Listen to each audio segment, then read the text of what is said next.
नमस्कार मित्रों, मेरा नाम हुआ रवि कुमार पटेल। मैं एक आम जनता हूँ। आम जनता का ये दायित्व बनता है कि गवर्नमेंट या कोई भी पार्टी या कोई भी सरकार जब सत्ता में आती है तो किस तरह से काम करती है, उसका आम जनता पर क्या असर पड़ता है, उसी का आज मैं ये वीडियो बना रहा हूँ। उसके उपरांत मैं वीडियो बना रहा हूँ विपक्ष की क्या भूमिका है और जो सत्ता पार्टी है उसका क्या भूमिका है। हमारे देश में इतना सुंदर देश है हमारा भारत। उस भारत देश में मैं बस आम जनता, मैं ना किसी पार्टी और ना किसी से मतलब रखता हूँ। मैं एक आम नागरिक हूँ, भारत का एक सच्चा आम नागरिक हूँ, गरीब आदमी नाम आम नागरिक हूँ। हम वेस्ट चंपारण बगहा से आते हैं। वेस्ट चंपारण में अभी आज़ादी का 76वां साल चल रहा है, 75 साल चल रहा है। आज़ादी बीते हुए कितने साल हो गए। हमारे बाबा मर गए, हमारे बाबा के जो पिताजी थे वो मर गए। हमारे पिताजी अभी उनका आयु तकरीबन 60 बरस हो रही है। हमारा आयु जो है वो लगभग क्या बताया जाए। अब ये सब बकचोदी हम आपको क्यों बता रहा हूँ कि बिहार जहाँ भारत का सबसे गरीब राज्य है, वहाँ अभी तक बस नहीं चलता है। और बस के लिए कोई बोलता भी नहीं है, कोई भी गवर्नमेंट नहीं बोला है अभी तक। कितना कांग्रेस रूल किया, जेडीयू रूल किया, आरजेडी रूल किया, बीजेपी अभी जेडीयू का अलायंस गवर्नमेंट है 20 साल से, 10-15-20 साल से। और किससे हम सवाल करें? आम जनता। आम जनता का ये पीड़ा किससे हम बयां कर सकता है? कौन सुनना चाहते हैं? एमएलए, एमपी, मिनिस्टर, मुख्यमंत्री? कोई सुनने वाला नहीं है। इस दर्द, आम जनता को दर्द है जो मैं जब देखता हूँ तमिलनाडु, महाराष्ट्र, गुजरात, मध्य प्रदेश, शायद नहीं, यूपी, अन्यथा और अनेकों राज्य जहाँ गवर्नमेंट बस चलती है, कर्नाटका, दिल प्रसन्न हो जाता है। हाँ यार, ये बढ़िया चीज़ है। और यहाँ पे मैं जहाँ काम करता हूँ वहाँ पे प्राइवेट भी बस है, लेकिन उसका रूट अलग है, उसका व्यवस्थाएं अलग है। लेकिन हमारे यहाँ बस प्राइवेट ही सेवा है। अगर हमारा घर, जहाँ घर है हमारा 70 किलोमीटर दूर है हमारा जिला मुख्यालय। अगर आम जनमानस को अगर जिला मुख्यालय जाना है तो हमको लगता है कि एक तरफ से किराया उसका तकरीबन 200-250 रुपया हो जाएगा। और उधर उधर उधर से आना है तो उसको 500 रुपया पकड़ लेगा। खर्चा पानी ले लो तो 700-800 पकड़ लेगा। बताओ, ट्रेन तो है ही नहीं डायरेक्ट। तो ये जो कनेक्टिविटी है ये कहाँ से आएगा? कौन दिलाएगा? ये कौन आज़ादी कौन दिलाएगा? फिर वामपंथन बोलती है हमें आज़ादी चाहिए। साला आज़ादी तो कब का मिल गया हम लोग को, बस गरीबी से आज़ादी नहीं मिली हमको। और जो संविधान बना है हमको लगता है संविधान ही गलत है। भारत देश में हम रहते हैं और भारत का सबसे राज्य गरीब बिहार है। और बिहार का सबसे पिछड़े इलाके में शायद हम आते हैं, चंपारण से। पिछड़ा इलाका नहीं है चंपारण। चंपारण इतना तो बिहार में कोई खूबसूरत जगह ही नहीं है। बगहा वाल्मीकि नगर जो है, हम लोग बगहा जो वाल्मीकि नगर है, महर्षि वाल्मीकि जी के नाम पर जो वाल्मीकि जी पड़ा, वहाँ विकास कहाँ है? अभी थोड़ा थोड़ा हो रहा है विकास। इतनी सुंदर जगह, इतनी भव्य है, जिस तरह वो प्रकृति की गोद में सिमटी हुई वाल्मीकि नगर है, वहाँ पे एक सुंदर सा टूरिज्म, अगर बिहार गवर्नमेंट अगर टूरिज्म पर फोकस करे इतना भव्य तरीका से, वहाँ पे लोकू शायद पार्क बना, उसमें भ्रष्टाचार हो ही जाएगा। इतना सुंदर वहाँ पे व्यवस्थाएं बनाई जा सकती है, लेकिन ऐसा नहीं होगा। अब मैं आपको मित्रों यहाँ से दूसरे तरफ मैं ले जाना चाहता हूँ। हमारे पास टाइम बहुत कम रहती है। मैं एक वीडियो देख रहा हूँ बंगाल, आसनसोल में क्या हुआ।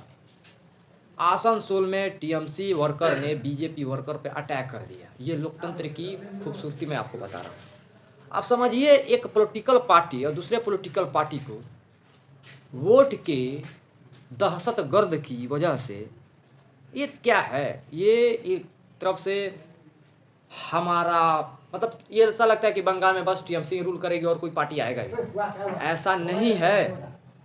इससे पहले कांग्रेस ने रूल किया है, कम्युनिस्ट ने रूल किया, उन सबको बंगाल की जनता ने उखाड़ फेंका है।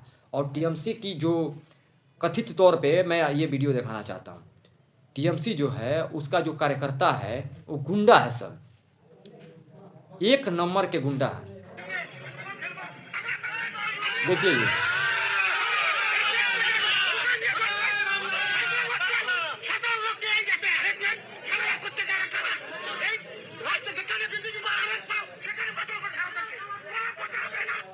ये भाई साहब ये बोलने कि हमको बांग्ला थोड़ा बहुत समझ में आ रहा है, ये भाई साहब ये बोलना चाहते हैं यहाँ पे बीजेपी का कोई काम नहीं है, यहाँ बीजेपी को नहीं आने देंगे, यहाँ पे आरएसएस को नहीं आने देंगे।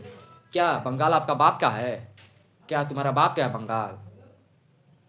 किसका है? ममता बनर्जी का है या टीएमसी वालों का है? बीजेपी वाला क्यों नहीं जा सकता है? आरएसएस क्यों नहीं जा सकता है? बीजेपी हटाओ, आरएसएस क्यों नहीं जा सकती है? तुम कहाँ से, तुम हमको लगता है तुम बांग्लादेशी हो और तुम जैसे 2 कौड़ी के गुंडे, तुम गुंडे हो। फिर एक वीडियो आज आया संसद के, वहाँ पे दौड़ा दौड़ा के बीजेपी वर्करों को मारा जा रहा है और बीजेपी लेके चेहरा में आईना में मुंह देखती है। तुम लोग कर भी क्या सकते हो? तुम्हारे हाथ में सत्ता है, तुम अच्छे से चुनाव तक नहीं करा सकते हो। वहाँ पे चुनाव तो अच्छा से होता ही नहीं है।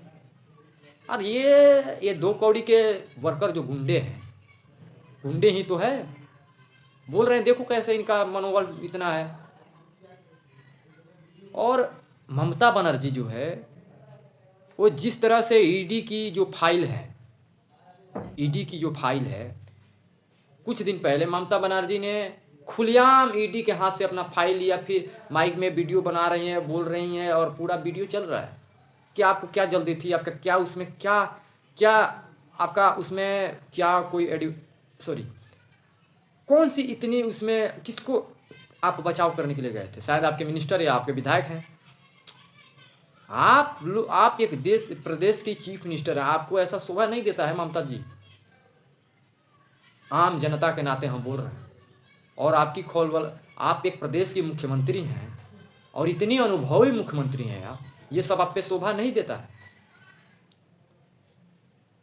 और ये सब विचित्र विचित्र घटना जब हो रहा है हमारे देश में, तो साला लगता है कि बस मेरा दिमाग खराब, साला मैं लगता है कि बस चालू कर जनरेटर, सैया के साथ मड़ैया में, ऐसा मन करता है गाने लगाऊं, लहंगा खोज रहा है एसी, फिर सुन रहा हूँ सुनो गाना, साला भोजपुरी गाना सुनते हैं, देश में ये सब चलता ही रहता है। दूसरी तरफ एक और वीडियो वायरल हुआ कि चेन्नई के वेलाचेरी में, ये देखिए, सॉरी मैं दिखाने की चेष्टा कर रहा हूँ वो भी वीडियो। चेन्नई के वेलाचेरी में क्या हुआ, एक आम वर्कर को धारदार हथियार से मारा जा रहा है उसको।